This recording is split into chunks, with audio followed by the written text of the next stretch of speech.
Hello, YouTube. I'm Vince White. I'm an employment attorney, and we're answering publicly posted questions from avo.com. A as in Apple, V as in Victory, V as in Victory, O as in Orange.com.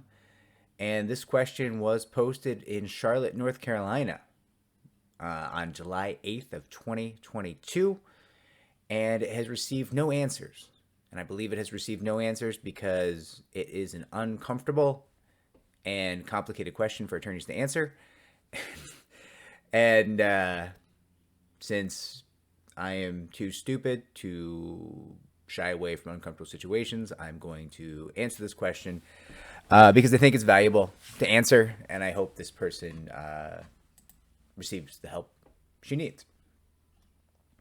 I'm going to read the question to the record. Is this sexual harassment? A week or two ago, one of my coworkers made a big deal about being able to see my breast through my shirt.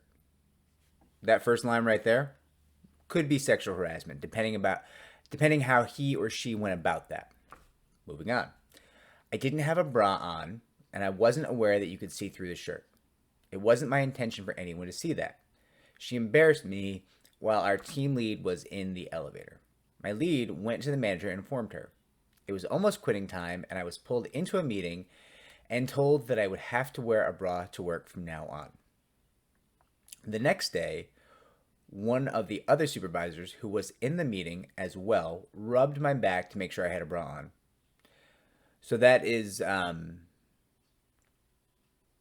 like unconsensual touching, and I would say that perhaps that could constitute sexual harassment. Moving on. I was recently put on a final warning, and that was on there. Oh, so they mentioned the issue with the bra on the final warning, essentially stating that I had to wear undergarments. I've not worn a bra before, and no one could tell. The policy only states that we cannot wear low-cut shirts or shirts that will show our undergarments. Can a job dictate your undergarments? All right. So let's start with firefighters.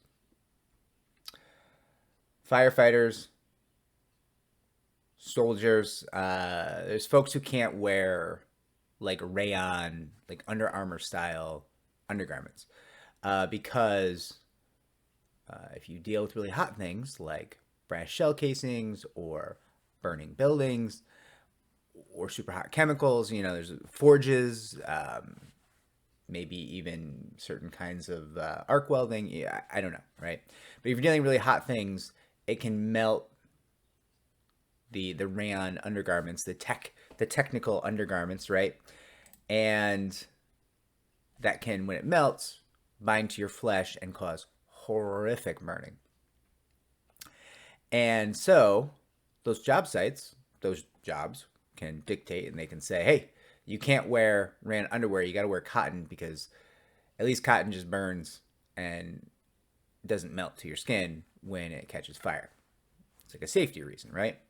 So that is kind of an example of one of the simplest ways that employers can dictate as to an employee's undergarments. Now, going back to your situation, two things were done to you that make me uncomfortable that I think could have been sexual harassment. The person who made a big deal about being able to see through your shirt. If that was an individual who's like, hey, excuse me, I'm so sorry, but I'm not sure if you're aware, your shirt is see-through.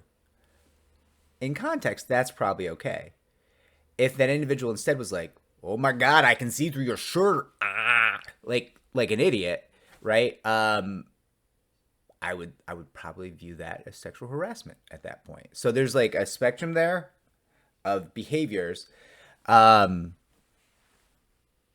certainly the manager touching you on the back and even worse, massaging your back to see if you're wearing a bra, inappropriate. Wildly inappropriate. Like I think that could be the basis of a claim potentially. And it could be the basis of a claim because it seems like you've been targeted for a final write-up, a final warning, based on these things. So what they're doing in telling you, hey, we're sorry, but you do have to wear undergarments, you have to be covered up in the job site, that's probably legal, depending on your jurisdiction and things and how they handle it, right? There's always so much context going on, right? But if they're just saying, hey, we're sorry, we do have a workplace kind of dress code, and we want to make sure that folks are covered up. I would say there's an issue there if they're not equal in how they treat men and women, right? If they're just like, yeah, women have to wear a bra, but men don't have to wear a shirt. I would be like, oh, well, that's a gender claim. That's an issue. Like, it's not equal, right? But as long as they're telling everyone, hey, all of you, all y'all, as some people might say, have to cover up. Probably legal. That's probably fine. I'm not necessarily taking issue with that, but I will say, and especially that manager massaging your back. I mean, not okay, in my opinion. Not okay. Possibly the basis of a claim. It seems like you are being targeted. Might be worth speaking to a local employment attorney here. I hope this is responsive and answers your question. If it's not, I'll check the comments down below, ask further questions. I'll try to add more specificity, more detail. If this was helpful, consider liking and subscribing. It helps me to help more people just like you. Take care.